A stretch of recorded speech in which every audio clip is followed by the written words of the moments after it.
Welcome and hello. My name is Taylor Bythewood Porter, and I'm the assistant curator at the California African American Museum, and I'm coming to you from Los Angeles.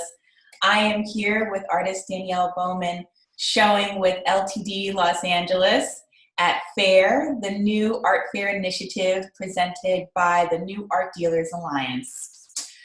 Before we get started, I wanted to note that this conversation has been previously recorded via Zoom. My guest with me today is Dannielle Bowman, who works in photography to investigate the stories of people left out of more commonly known historical narratives. She was recently awarded the Aperture 2020 Portfolio Prize and contributed to the New York Times Magazine's 1619 Project. She was also awarded the Pulitzer Prize for Commentary in Journalism in 2020. In 2018, she received an MFA in photography from the Yale School of Art, where she was awarded the Richard Benson Prize. Bowman has been an artist in residence at the Center for Photography at Woodstock, as well as Picture Berlin in Berlin, Germany, exhibiting her photographs in the United States and internationally. Bowman lives and works in New York. In her recent series, What Had Happened, Dannielle Bowman returns to where she grew up in the Baldwin Hills, Inglewood, and Crenshaw neighborhoods of Los Angeles, California, opening her own history to ask questions about the role location and landscape play in personal evolution. In this work, Bowman's photographs the homes and surrounding landscapes of Black Americans who moved to Los Angeles during the Great Migration, a period from 1920s to 1970s, during which roughly 6 million Black Americans moved out of the southern United States to different parts of the country in order to escape Jim Crow laws. What Had Happened is an ongoing body of work that started in 2019. So please join me in welcoming Dannielle Bowman. Hi. Thank you so much for that intro. Yeah, absolutely. So I guess just to get started and to jump right in, I think for me, I first became familiar with your work from the New York Times Magazine 1619 Project, where you documented enslavement auction sites. So tell me, how has mapping history influenced your current body of work? Yeah, well, it was really interesting to work on the What Had Happened work while simultaneously working on the 1619 project. 1619 project was the first time I think that I had ever traveled and photographed in such a specific way, where I was focusing on one part of history or one area of history, specifically the sites of slave auctions, as you said. And so I think that inspired me in some ways to think of another project for myself, a personal project that was also kind of about a mapping of geography or a mapping of movement or a mapping of migration, but with pictures that were a little bit more metaphors than the 1619 pictures. Mm-hmm. The 1619 pictures, it's photojournalism, it's editorial work. And so those pictures are very direct in what they're showing. In working on that, I really had to step my ego back as an artist because, it really wasn't about necessarily me sort of making these aesthetic moves and gestures as much as it was about photographing and mapping history through photographs. So I think having the 1619 project I really owe a lot to working on that and thinking in that way in terms of how it inspired my approach to the What Had Happened work. And so one of the things that you mentioned is really about like location and place. I know with the 1619 project, most of those things were happening, on the East Coast, whereas what had happened, you're really focusing on the West and migration. How has location and place or geography, how is that really important to this particular body of work? To the what had happened work? Yes. Well, that work, I think the location, I was thinking a lot about the West as a destination, specifically for my grandparents during the Great Migration. It's almost, a sort of a micro migration story, I guess. I'm never sure between macro and micro, but I think it's a micro migration story that as a part of this, that really sits in this larger framework. And I've always been interested, just in the journey, in the literal and physical journey that my grandfather particularly made from Texas, from Denton, Texas to Los Angeles. And I wanted to make work that was about that, but that also really sort of started to talk about Los Angeles as a kind of character itself in, I think, the bigger migration stories. I think a lot of these destinations and the journeys themselves we can think of as their own sorts of characters and things to contend with for the people that were making the trips. So as much as that work is sort of inspired by the Great Migration and about, different migration stories, I think it is also just as much about Los Angeles as a destination or as a place. And then specifically the way that Black Los Angeles looks today and exists today. Yeah, I think that's really interesting. For a lot of the research that I've done at the California African American Museum, we know that, with the first wave of the Great Migration, a lot of people were going either to the east, like New York, Philadelphia, or in the Midwest or Chicago. Very few were actually coming to Los Angeles during the first wave, but it was really the second wave that we're seeing these like big numbers really coming.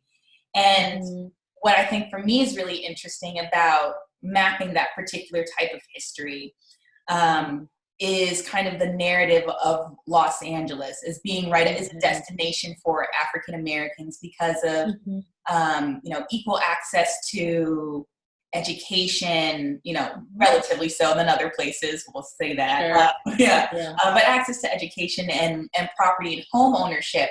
But I think what's really fascinating is as more and more African Americans were coming to Los Angeles, then you're starting to see more things like redlining and other types of laws and types of legislations that are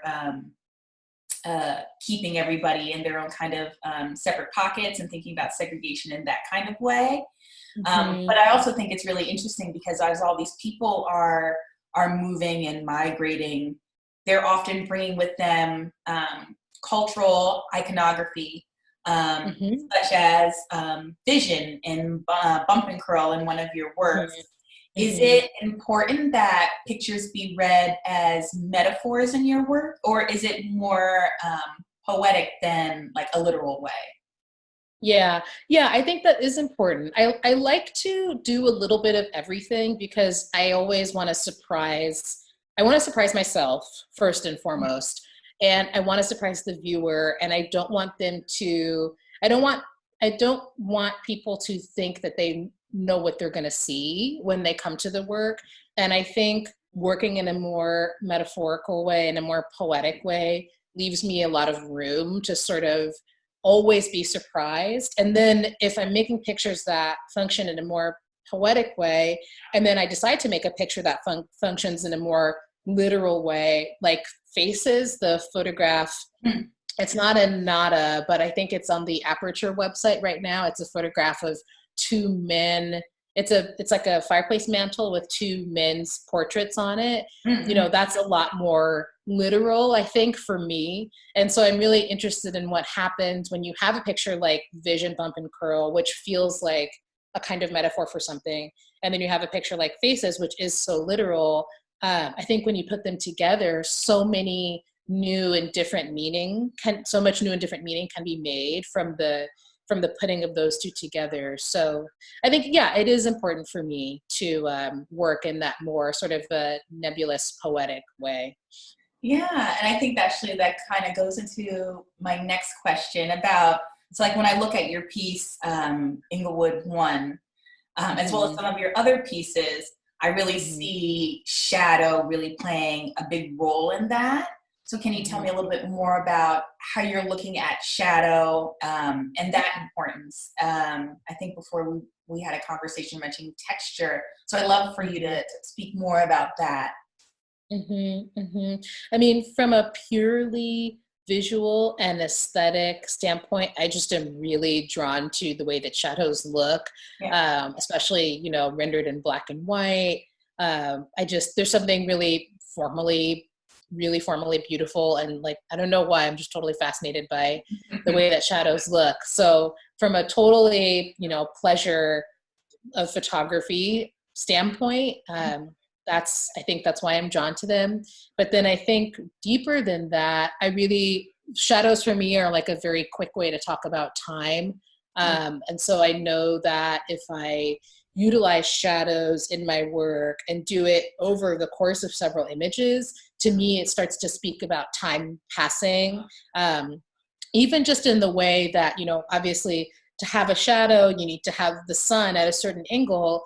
And so I always think, especially with a photo like Inglewood, the sun and the shadow effectively render that backyard space as a kind of a sundial, which is really fascinating to me to think about that backyard being, a way of sort of keeping time itself, just based on the way that the shadows of the houses in the neighborhood around it are cast. So yeah, shadows for me, it's the aesthetic sort of draw, but it's also a really effective way to talk about the passage of time.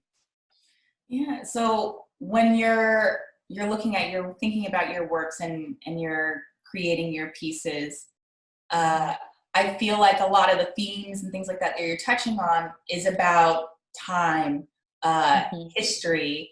And I Mm-hmm. know for me in the work that I do, a lot of people think about history being this type of linear way. But the Mm-hmm. work that you're doing, it seems that you're trying to approach it in a different way.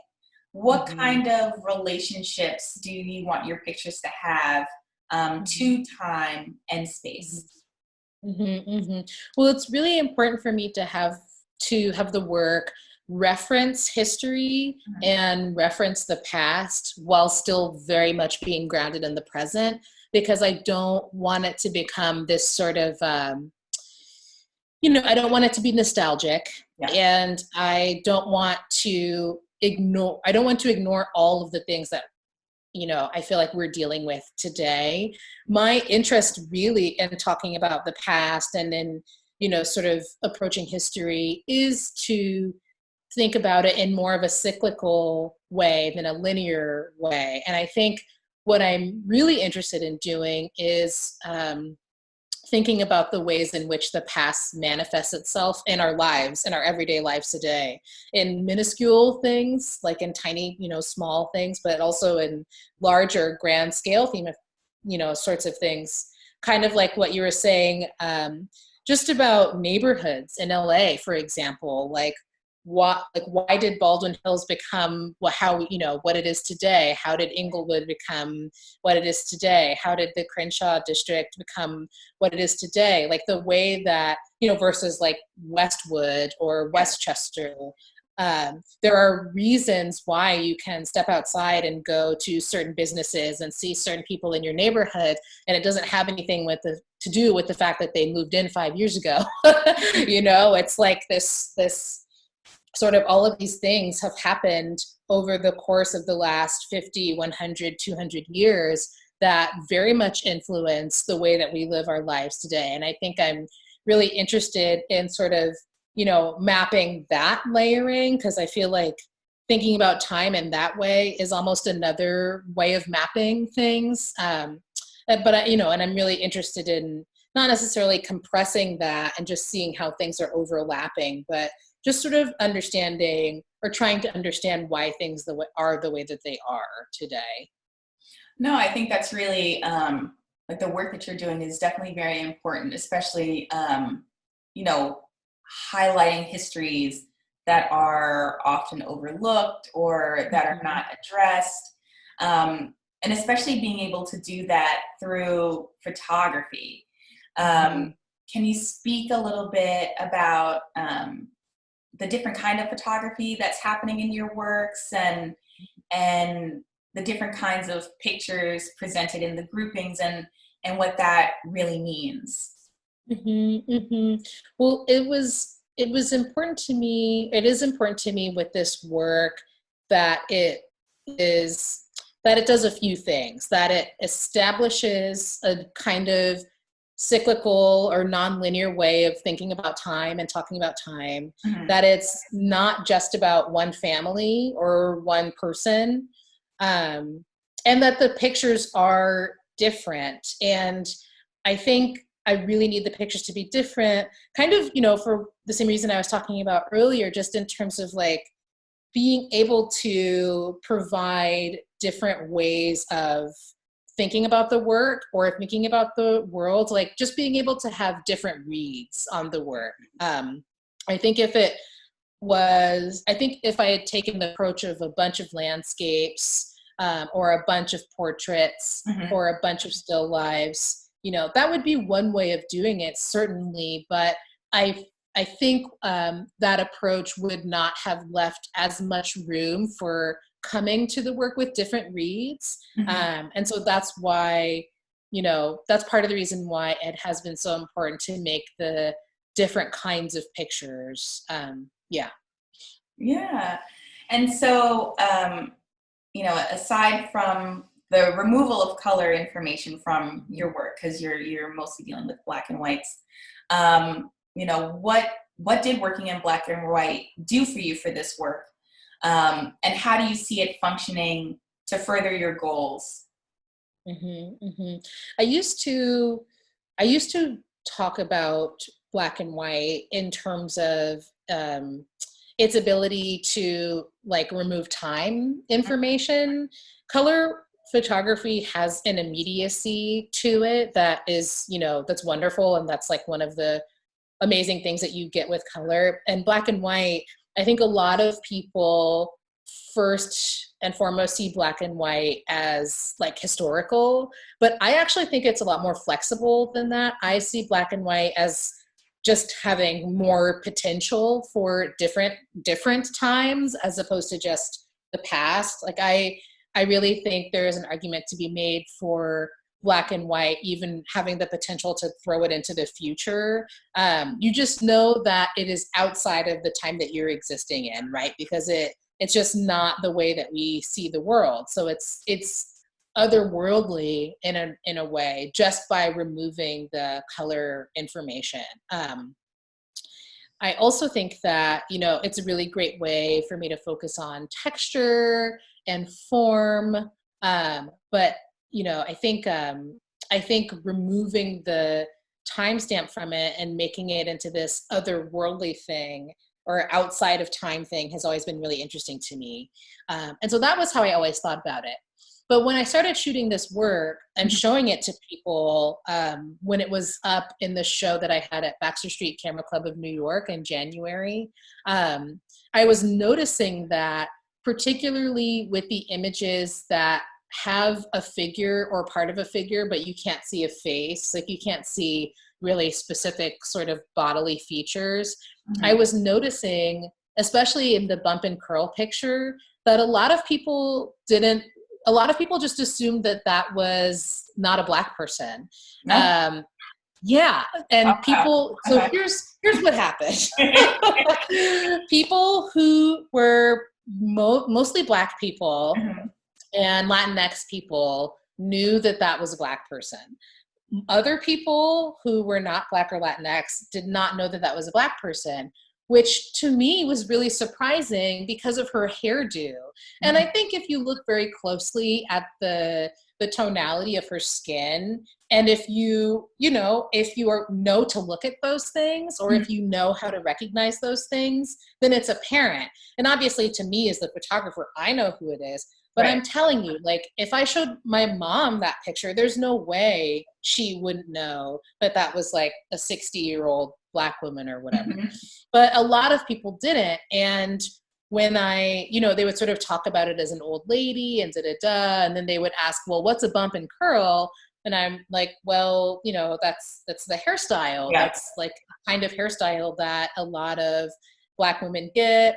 I've had accidentally multiple times in my life walked out of a salon with a bump and curl.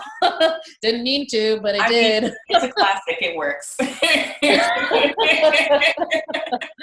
That's so funny. But I realized that Black and white started to do this thing of really sort of honing in on our ability to see these sorts of cultural markers, right? Like some aspects of our modern day American society are painfully visible to some of us, and some aspects of our society, what's painfully visible to some of us is like totally, invisible to others. And I thought that Black and white was doing this really interesting thing of rendering the world in such a way that it became coded, and it became, the work in a way that I really enjoy speaks to a very specific audience in those moments. And I think that, it was not my intention to like come for people if they didn't know, like if they couldn't recognize.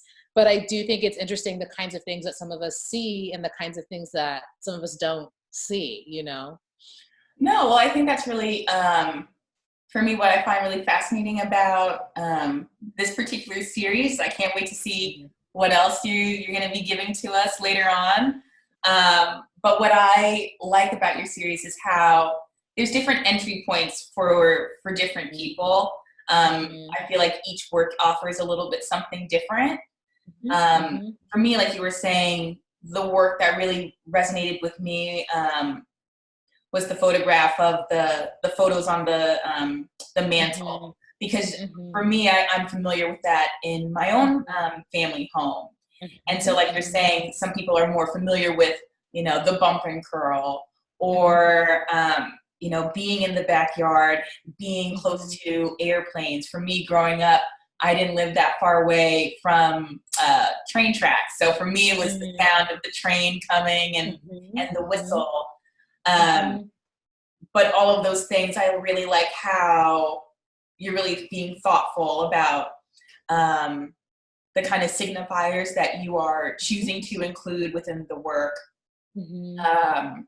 Your exploration of histories, and then even thinking about it, I really liked how you were kind of discussing using Black and white photography and really thinking about how that can transcend time, how you're thinking it's really in this certain place, but the photographs that you're taking are really kind of contemporary. But within this Black and white kind of field, it kind of blurs that. And you often feel that African American history is really blurred. Like you have this like set standard in the general education system. But it takes time to really look and be mindful of all these other little things that are happening, especially through the Great Migration. I know we kind of discussed a little bit before, people bringing things that they learned, or again, little cultural things as they're dispersing throughout the cities, and bringing those things with them. And then, that goes on to this whole new thing about gentrification and totally, some other things, or cultural appropriation. And then you kind of wonder back, where did that originally come from? And I really like how you're thinking about historical mapping, how you've continued that from the 1619 project, and really looking about this type of erasure, and really looking at space, time, and Black people. So I think it's all really fascinating. So I think I just have one more question for you. Sure. Can you tell me a little bit more about, your process, and how did you kind of arrive at these images? I know you mentioned a little bit before that with your work on 1619 project, you kind of did a little bit more self-reflecting. But how are you going about your works? Is it staged, or is it this, you're in this moment and you're like, this is the perfect photograph, I want to take it right now, and this is everything? Like, I would love to hear more about that. Yeah, sure. It's kind of a little bit of everything. Like I have found that for me, the most important thing is to just be flexible Mm-hmm. and to not sort of marry myself to one way of working or one style of working, because I get bored fast, which is not a good thing. Yeah. Like, it's not that I have a short attention span. I just I get really into things and then I Yeah. get bored, and that's bad. So I just sort of let myself kind of do whatever feels right. But I do have a few ways of working that I know that I can rely on if I'm not sort of, if it's not like immediately apparent to me how I should work or what I should do. I really like having parameters. Mm-hmm. And so for this particular project, before I even started it, I knew that I wanted to make something that was still really rooted in pointing to a history, but very Mm-hmm. much rooted in today, and to not feel antiquated. I also knew I wanted the work to feel a little bit warm and visceral. And I really like actually what you were saying about the different kinds of pictures and the different ways that, I think you really hit the nail on the head in terms of I like to approach the photography and in different kinds of ways, like making a picture that feels like sitting in a house and an airplane going overhead. Like, that's one approach. So sometimes I'm like, okay, well, how do you do that? How do you make a picture that feels like an airplane is going overhead? And it winds up being, a landscape with an airplane in it, right? Versus maybe I need to take a picture that's a little bit more experimental, a little bit more abstract, as a way also of talking about the Los Angeles landscape. And I have a picture. It's a diptych of double exposure photographs of the sidewalk. It's called Crack. Okay. And for me, that picture was about the physical land of Los Angeles, basically via some cracks in the sidewalk in front of my mom's house. But then sometimes I might want to just have a body, or, a portrait, but not a portrait. And so that's where Vision Thump and Curl comes in, where, again, it was really important for me to not have the work be about one person in particular, one family in particular, but I did want to have people in the work. So, I kind of do whatever. Like, sometimes it'll be a feeling, like I'll want to try to make a picture about a feeling or a sensation. And then sometimes it'll be really just as simple as making a Baldwin Hills picture or making like a hair picture. And then sometimes it is a matter of, and usually this is more about how desperate I am. It's a matter of driving around being like, I need a picture.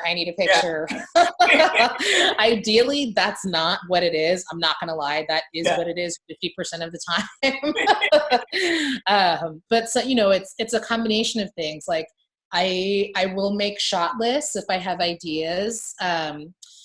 Sometimes it'll just be about looking and paying attention. I like often to work between observation and construction also, where, I'll have a parameter of like, okay, I know I want to photograph in these kinds of homes. And then once I get myself to the place, to the home, or to wherever, within that parameter, I will try to give myself free rein and try to surprise myself and, not necessarily try to understand what I'm doing before I do it. So yeah, it's really varied. I try to shoot a lot with some kind of a loose direction. Okay. And then a lot of the work, with similarly to a lot of other photographers, a lot of the work happens, in the studio with friends coming over and just sort of looking at everything and, being so pleasantly surprised often at all of the connections that are happening. But I find that in order to leave room for those kinds of connections, it really is, I really do have to let myself work in like a kind of intuitive, kind of guided way. You know what I mean? Yeah, no, I completely get that. I mean, I feel like, right, you have to be flexible and loose. I completely agree with like the shot list. I think everybody does that, you know, professional artists such as yourself, and other Instagram curators out there, right? You have the ideas. It's like, okay, I know I want to have this kind of background. So you're like, I understand those things. But I think it's really, for me, I think it's really nice that you, again, are being really mindful about your practice. You can definitely tell that you're thinking about certain things within your work, as I was mentioning, within 1619 Project, and then also your current series, What Had Happened. And what, for me, I find really exciting about your work, and seeing your career go off into these amazing places. For me, I'm always drawn to artists who are looking at history in new kind of ways, and to be able to kind of present something that nobody else has really seen before. Again, for me, a lot of the work that I do at the California African American Museum, they're mostly history exhibitions, so such as California Bound, Slavery on the New Frontier, or The Liberator, chronicling Black Los Angeles, and really looking at African American stories in the Western states. How oftentimes, again, they would either be maybe a footnote in a newspaper article and not much expanded after that. So you always wonder, who are these people who are coming to the city, who are traveling from great distances, like you're saying, from the Great Migration, and to really look at some of those types of cultural things that we brought with us to our different neighborhoods, to our different areas, how they're being seen today, what they will be like in the future. And again, I think what we were speaking about before, how history isn't so much a linear way, that the actions and decisions and things like that were made in the past are actively affecting our present and our future. And to have a better understanding of that, where we fall in this great scheme of things, for me, I always like to look at works like that, to have that type of reflection, and to really think about it as not so much is an African American experience. It's just, and it's an experience of migration in general, no matter what your cultural background is. And I think that's why I think it's really important about your work, is that it's able to hit so many different themes and ideas, whether it be the Black experience, history, time, like you're saying, something even more artistic, right, or avant-garde, if you will. And I think that's where I find that you have such a breadth in your practice. Thank you. That's really important to me. I appreciate you saying that, because it's like, it's super important to me that I, and not like a hand in all the pots, but just a breath is important. Yeah, and I think you definitely see that when you're looking at your practice as a whole. And for me, I think the icing on the cake is that you're still just beginning. And for me, it's like, oh, what else is she gonna do? I'm excited. I mean, already I'm jazzed about what had happened, and even just the title of the series in general. I mean, I know I joke about it in my family all the time. See, what had happened was, and I love how, and I love how you included that. And again, I think it's like I don't know if a lot of people really get that, but I get it. That's part and of so the for me, that's thing. just like, oh, this is for me. This is yes, exactly. It is. It's for you. That's exactly right. And that's like, it's just like back to the thing about not everyone knowing what a bump and curl is. It's like, it's you have an approach to the work. Like Yeah. you can approach it from a standpoint of just enjoying the photography of it, like enjoying how the images look. But then there's also this undercurrent that is for a very specific part of the population. It's for you. You're Yeah. right. And that's where it was just like, oh, what's the name of the series? Oh, what had happened? It's like, oh, yeah. What else does she have in this portfolio? What else can I see? And I'm like, yes, I connect to that. And that's why, for me, it's just like, oh, this has just been really such a pleasure and an honor to be able to speak with you more about Thank the you. work that you're doing and your practice. And I don't know what's going to be next for you, but I'm watching. I'm That's sure great. everybody who's watching this program now will be watching you too and watching your practice grow, because it's absolutely fantastic. I can't wait to see Thank you. how that's going on. So thank you so Thank much. you. You're very welcome. Thank you so much, Dannielle, for taking the time to speak with me. Again, Yes. I'm Taylor Bythewood Porter, and I'm speaking with Dannielle Bowman. Thank you so much, Thank you so everybody, much. for tuning in, and we'll talk to everybody later. Bye. Yeah.